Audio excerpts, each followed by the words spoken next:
আসলে কি আমরা স্বাধীন পেয়েছি? আমরা কি স্বাধীনতা পেয়েছি? আমরা যদি স্বাধীনতা পেয়ে থাকি তাহলে আমাদের সাথে গোলামের মতো কেন ব্যবহার করে? আর আমরা যদি গোলাম থাকি তাহলে আমরা স্বাধীনতা দিবস কেন পালন করি? আমাদের দেশের জন্য যে রাজগুরু সুখদেব, ভগৎ সিং, চন্দ্রশেখর আজাদ, নেতাজি সুভাষচন্দ্র বোস, দেশের বড় বড় লোক দেশের জন্য শহীদ হয়ে গেছে, বলি দিয়ে দান হয়ে গেছে, তাহলে কি তাদের শহীদ হওয়াটাকে বিফল? আজ যদি কেউ অন্যায়ের বিরুদ্ধে ন্যায়ের কথা বলে তাকে তাহলে দেশদ্রোহী বলা হয়, তাকে দেশদ্রোহী ঘোষণা করে দেওয়া হয়।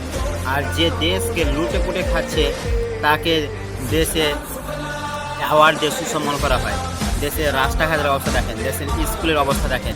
धूप में छाँव की एहसास तू। এটাই হচ্ছে আমাদের ৮০তম স্বাধীনতা দিবস। আর আমরা যখন এগুলো নাই নিয়ে কথা বলতে যাবো তখন আমরা হয়ে যাই দেশদ্রোহী। এটা আমার কেমন স্বাধীনতা দিবস?